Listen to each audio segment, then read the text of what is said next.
इस अलौकिक गुरु रूपी चैनल में आप सबका स्वागत है। आप लोग इस चैनल को सब्सक्राइब करके घंटी को दबा दें ताकि इस चैनल से जो भी कड़वा सच, दुर्लभ सत्संग, शब्द भेदी वाणियाँ, अलौकिक सत्संग का वीडियो लोड किया जाए वह आप सभी पुण्य आत्माओं तक सबसे पहले पहुँचे। मेरे प्रिय बंधुओं, आज यह जो वीडियो है इसको आप गौर से सुनिए, इस पे चिंतन कीजिए, विचार कीजिए। यह आपको वह सीख देने वाला है जिसको ग्रंथों ने बताया है कि सत्संगत दुर्लभ संसारा। वाकई आपको लगेगा कि यह जो भी ज्ञान बताया गया यह दुर्लभ ज्ञान है। मित्रों, गोस्वामी जी लिखते हैं कि प्रगट धर्म के 4 पद, कलिमहु एक प्रधान, और जेन केन विधि दीन है दान करें कल्याण। इन चारों पदों का व्यक्ति विशेष से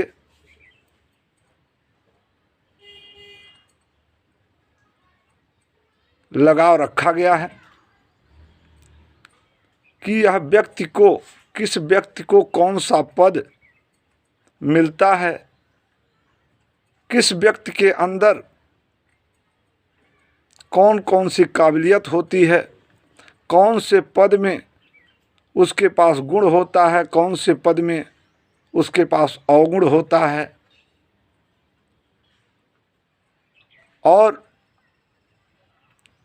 कैसे कैसे वह पद कोई व्यक्ति प्राप्त कर सकता है, इसके बारे में बताते हैं कि प्रगट धर्म के 4 पद, कलिमहु एक प्रधान, और जेन केन विधि दीन है दान करें कल्याण। केवल दान से कल्याण हो सकता है। दान क्या है? सबसे बड़ा दान ज्ञान दान है। मेरे प्रिय बंधुओं, आज आपको बता दूं इस मंच के माध्यम से कि इसके 4 पद जो हैं, एक तो मनुष्य का है, दूसरा मानव का है, तीसरा मनुज का है, और चौथा मानुष का है। यह चारों पद के पीछे जो युग दिए गए हैं, जैसे कलयुग, द्वापर, त्रेता और सतयुग,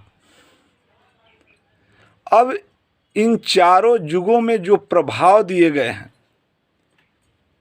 कि कौन से युग में आपके पास अज्ञान होगा, कौन से युग में आपके पास ज्ञान होगा, कौन से युग में आपके पास विज्ञान होगा, और कौन से युग में आपके पास आत्मज्ञान होगा। अब बताए कि कौन से युग को शूद्रता ने बांधा है, कौन से युग को वैश्यता ने बांधा है, कौन से युग को क्षत्रिय जिसको कहते हैं क्षत्रता ने बांधा है, और कौन से युग को ब्राह्मणवत बांधा है, जिसको ब्राह्मण कहा गया है। मेरे प्रिय बंधुओं, तो हम बताते हैं कि इन चारों पदों में पहले हम मनुष्य की बात करते हैं कि अगर कोई व्यक्ति मनुष्य वाले पद पे विराजमान है तो वह कहाँ है? कलयुग में है। आप लोग कलयुग के बारे में जान लीजिए। कल युग, कल में 2 कल होता है, एक बीता हुआ कल और एक आने वाला कल। बीते हुए कल को हम भूत कहते हैं, आने वाले कल को हम भविष्य कहते हैं। अब जो मनुष्य रूपी पद है उस पे जो विराजमान व्यक्ति है उसमें क्या अवगुण है कि वह भूत भविष्य से ग्रसित है, और जो भूत भविष्य से ग्रसित है वह कहाँ है? कलयुग में। अब जो भूत भविष्य से व्यक्ति ग्रसित है वह कलयुग में है, इसको प्रमाणित गोस्वामी जी कहते हैं, करते हैं, देते हैं कि कलयुग जोग यज्ञ नहीं ज्ञाना, एक आधार राम गुण गाना। गोस्वामी जी बता रहे हैं कि कलयुग में जो व्यक्ति है उसके पास न जोग है, न यज्ञ है, न ज्ञान है। जो मनुष्य रूपी पद है जिसको कलयुग के अधिकार में बताया जा रहा है, उसके अंदर का जो धरातल है उसको गोस्वामी जी बता रहे हैं कि यह उसके अंदर प्रभाव होगा कि तामस अधिक रजोगुण थोड़ा, अकली प्रभाव विरोध चहुओरा। उसके अंदर तामस अधिक होगा। अब भगवान गीता में बताए तमोगुण बढ़ने से क्या बढ़ता है? अज्ञान। और रजोगुण थोड़ा, रजोगुण बढ़ने से क्या बढ़ता है? लोभ। जो व्यक्ति मनुष्य रूपी पद पे विराजमान है, जो कलयुग में है, भूत और भविष्य से ग्रसित है, उसके अंदर क्या है? अज्ञान है, लोभ है। ऐसे व्यक्ति को, ऐसे मनुष्य को जो संतों द्वारा उसके अंदर की प्रवृत्ति बताई गई है उसके बारे में हम व्याख्या करते हैं। संतों ने बताया है कि उस मनुष्य के अंदर क्या होगा? येषा न विद्या तपो न दानम ज्ञानम न शीलम न गूढ़ न धर्म ते मृतलोके भूभार भूता मनुष्य रूपे मृगाचरण। यह उसके अंदर पाए जाएंगे। अब आगे की धरातल जो बताए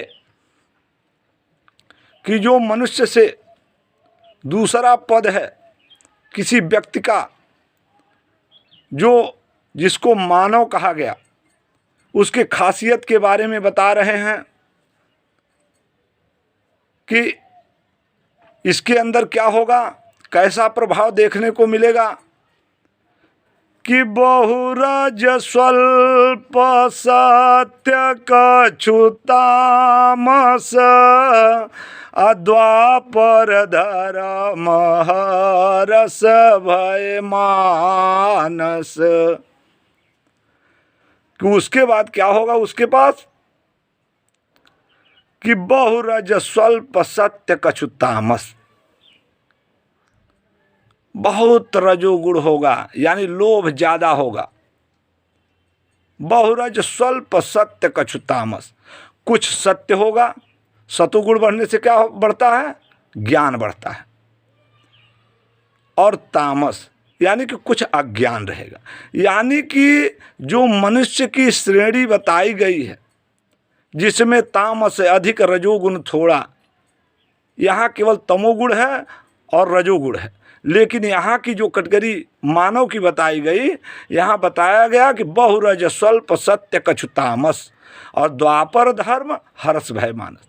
अब यहाँ सतोगुण एंट्री कर लिया, यानी कि उसका पद जो मानव का पद है उस व्यक्ति का, उसमें एक गुण आ गया, क्या? ज्ञान का। अब वह अज्ञान से हट करके ज्ञान वाली धरातल पे चला गया। अब उसके अंदर ज्ञान आ गया। अब बता रहे हैं कि जिसके अंदर ज्ञान आ गया, अब आगे का जो स्टेप बता रहे हैं कि अब मनुष्य का जो श्रेणी है, मनुष्य का जो पद है, उसमें क्या खासियत है, मनुष्य की श्रेणी में क्यों उसको रखा गया। दे रहे हैं कि विप्रधेनु सुर संतहित लीन मनुज अवतार और निज इच्छा निर्मित तन माया गुण गोपार। विप्रधेनु सुर संतहित, विप्र जो है, जो ब्राह्मण हैं, और धेनु हैं यानी धर्मात्मा हैं, उन जो सुर हैं उनके हित के लिए, हित किसमें है? आत्मज्ञान में। अनहित किसमें है? अज्ञान में। तो उनके आत्मज्ञान के लिए वह मनुज का अवतार लेता है। जो यह पद है, यह पद की खासियत बता रहे हैं और बताए कि इसमें प्रभाव क्या होगा, कर्म क्या होगा, कैसे हम जाने कि वह व्यक्ति मनुज की श्रेणी में पहुंचा हुआ है। क्योंकि जब वह मनुष्य था तो कलयुग में था, जब वह मानव हुआ तो द्वापर में गया, और जब वह मनुज की श्रेणी, मनुज के पद को प्राप्त करता है तो उसकी धरातल त्रेता की होती है। और त्रेता में बताए कि त्रेता विविध यज्ञ नर करहि, अप्रभु समर्प्य कर्म भवतरहि। त्रेता में यज्ञ बता रहे हैं। तो जब वह मनुष्य था, जब वह कलयुग में था, भूत भविष्य से ग्रसित था, जब उसके अंदर कलयुग का जो प्रभाव है ज्ञान और लोभ व्याप्त था, और जब वह मनुष्य से मानव बन गया, जब उसके अंदर ज्ञान प्रवेश कर गया,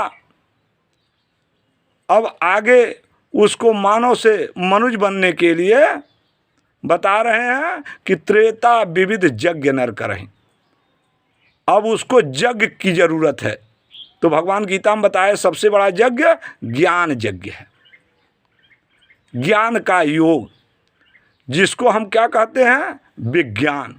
क्रमबद्ध ज्ञान के योग को ही विज्ञान कहते हैं। तो जो मनुष्य वाली श्रेणी में है, कलयुग वाली श्रेणी में है, ज्ञान वाली श्रेणी में है, उसके पास क्या है? अज्ञान है। और जो मानव वाली श्रेणी में है, जो वैश्य वाली धरातल पे है, उसके पास क्या है? ज्ञान। और जो त्रेता वाली धरातल पे है, जो मनुष्य की श्रेणी में मनुष्य का पद प्राप्त किया है, उसके पास क्या है? विज्ञान। अब आगे एक धरातल और एक पद और बचता है, जिसको हम मानुष कहते हैं। हम अक्सर करके बोल देते हैं ना कि बड़े भाग्य मानुष तन पावा। तो मानुष कौन होता है? जो सतयुग में पहुंच जाता है, सतयुग वाले पद को प्राप्त कर लेता है, जो मानुष बन जाता है। उसके अंदर खासियत क्या होती है कि शुद्ध सत्य समता विज्ञाना, उसके बाद पेवर सत्य आ जाता है। उसकी धरातल क्या हो जाती है? जब वह मनुष्य था उसकी धरातल विज्ञान की थी, लेकिन जब वह मानुष बन जाता है तो उसकी धरातल आत्मज्ञान की होती है। आदमी मनुष्य से मानव बनता है, मानव से मनुष्य बनता है, मनुष्य से मानुष बनता है। कलयुग से द्वापर में जाता है, द्वापर से त्रेता में जाता है, त्रेता से सतयुग में जाता है। अज्ञान से ज्ञान में प्रवेश करता है, ज्ञान से विज्ञान में प्रवेश करता है, और विज्ञान से आत्मज्ञान में प्रवेश करता है। और इसी धरातल को हम आपको बता दे रहे हैं कि जो मनुष्य वाली श्रेणी है, जो अज्ञान वाली श्रेणी है, जो भूत भविष्य से ग्रसित श्रेणी है, उसी को शूद्र कहा गया कि यह शूद्र है। और आगे जो धरातल ज्ञान वाली है उसी को वैश्य कहा गया, और जो विज्ञान वाली धरातल है उसी को क्षत्रिय कहा गया, और जो आत्मज्ञान वाली धरातल है उसी को ब्राह्मण कहा गया। अब जो शूद्र है वह क्या कर सकता है? उसके लिए दिए कि वह सदा कुतर्क करेगा। जो शूद्र है, जो कलयुग में है, जो भूत और भविष्य से ग्रसित है, जिसके पास ऐसा न विद्या तपो न दानम ज्ञानम न शीलम न गूढ़ न धर्म ते मृत लोके भूभार भूता मनुष्य रूपे मृगाचरण, वह क्या करेगा? केवल कुतर्क करेगा। लेकिन जिसकी धरातल बदल जाएगी, जो द्वापर वाले पद को प्राप्त कर लेगा, जो मानव वाले पद को प्राप्त कर लेगा, जो ज्ञान की धरातल में आ जाएगा, वो क्या करेगा? तर्क करेगा। इसीलिए हनुमान के लिए कहा गया ज्ञानी नाम गड़गड़यम। हनुमान की जो धरातल है वह यही धरातल है, तभी तो वह कुतर्क नहीं कर रहे हैं, तर्क कर रहे हैं। वहाँ लंका में जब पहुँचते हैं तो गोस्वामी जी चौपाई के माध्यम से संबोधित कर रहे हैं, हे पुण्यात्मा। चौपाई बता रही है कि मन महु तर्क करे कपिलागा, अताहि समय भी भीषण जागा। वह जो धरातल होती है वह तर्क की होती है, वह मानव की होती है। मानव कौन है? तो दिए कि हरि कृपा तब जानिए जब दे मानव अवतार, और गुरु कृपा तब जानिए जब छुड़ावे संसार। वह संसार से, संसार क्या है? जिसको जगत कहा गया, ब्रह्म सत्य जगत मिथ्या। मिथ्या माने झूठ, अज्ञान, मनुष्यता, शुद्रता, इससे वह परे निकल गया होगा। वही तर्क कर सकता है जिसके पास ज्ञान होगा। आगे की धरातल बता रहे हैं कि जो मनुज हो गया, जो त्रेता में पहुंच गया, जिसके बारे में बताया गया है कि विप्रधेन सुरसंत हित लीन मनुज अवतार, निज इच्छा निर्मितन माया गुण गोपार। वह माया के ज्ञान से, माया के गुण से परे का ज्ञान देता है, परे का कर्म कराता है। उसके पास ऐसी क्षमता होती है। अब वह त्रेता के धरातल में पहुंचा हुआ व्यक्ति है। उसके पास क्या है? क्रमबद्ध ज्ञान के आयोग है। जिसके पास विज्ञान है वो क्या करेगा? जिसके बारे में देते हैं, जिनको राम कहा गया, तो वहाँ दे रहे हैं कि जो कलयुग के धरातल पे है वो क्या करेगा? तर्क करेगा, अकुतर्क करेगा। और जो द्वापर के धरातल पे होगा वो तर्क करेगा, और जो त्रेता की धरातल पे, क्रमबद्ध ज्ञान के धरातल पे होगा, वह अतर्क करेगा। तभी तो गोस्वामी जी बता रहे हैं कि राम अतर्क बुद्धिमन बानी, अमति हमार अस सुनहि सयानी। कि वह व्यक्ति जो मनुष्य के पद को प्राप्त कर लिया है, जो त्रेता की धरातल में चल रहा है, जिसके पास क्रमबद्ध ज्ञान का योग है, वह क्या करेगा? अतर्क करेगा, अध्यात्म के हिसाब से तर्क करेगा। आगे एक धरातल और बता रहे हैं, एक पद और बता रहे हैं, जिसको हम मानुष कहते हैं, जिसमें खासियत होती है कि हितय नहित पशु पक्षी व जाना, अमानुष तन गुण ज्ञान निधाना। उसके अंदर यह खासियत होती है। उसी के बारे में कहा गया कि बड़े भाग मानुष तन पावा। जो राम ब्रह्म हैं, ब्रह्म क्या है? ब्रह्म सत्य जगत मिथ्या। जो सत्य है वहाँ सत्य की धरातल बदल जाती है। उसी राम को वहाँ मानुष का पद मिलता है। दे रहे हैं ना कि राम ब्रह्म परमारथ रूपा, अभिगत अलख अनादि अनूपा, गोदिज धेनु देव हितकारी, और कृपा सिंधु मानुष तंधारी। जनरंजन भंजन खल भ्राता, वेद धर्म रक्षक सुन भ्राता, ताहि बयरु तजी नायहु माथा, अप्रणतारति भंजन रघुनाथा। वह रघुओं के नाथ हैं। वह जो ब्रह्म है, वह जो सत्य है, वहाँ उसी सत्य को शुद्ध कहा गया। शुद्ध सत्य समता विज्ञाना, और कृत प्रभाव प्रसन्न मन जाना। वह मानुष की धरातल है, वह सतयुग की धरातल है, वह आत्मज्ञान की धरातल है। वह धरातल जो है वह ब्राह्मण का है। वहाँ उस मानुष को केवल एक ही काम है, वहाँ जो धरातल है उसमें दिया गया है कि यहाँ मनुष्य के लिए दिया गया है कि कुतर्क, मानव के लिए तर्क, और मनुष्य के लिए अतर्क, और मानुष के लिए सतर्क। वह सतर्क पुण्य आत्माओं को कराता है।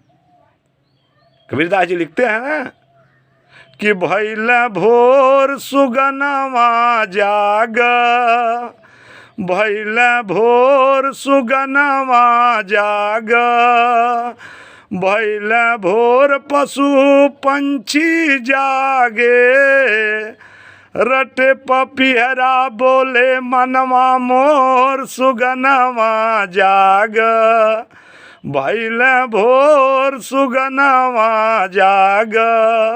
मेरे प्रिय बंधुओं, इस अलौकिक ज्ञान को, इस अलौकिक दुर्लभ सत्संग को, इन शब्द भेदी वाणियों को सुनने के लिए आपको सत्संग में आना पड़ेगा, तभी आपको पूर्ण जानकारी होगी।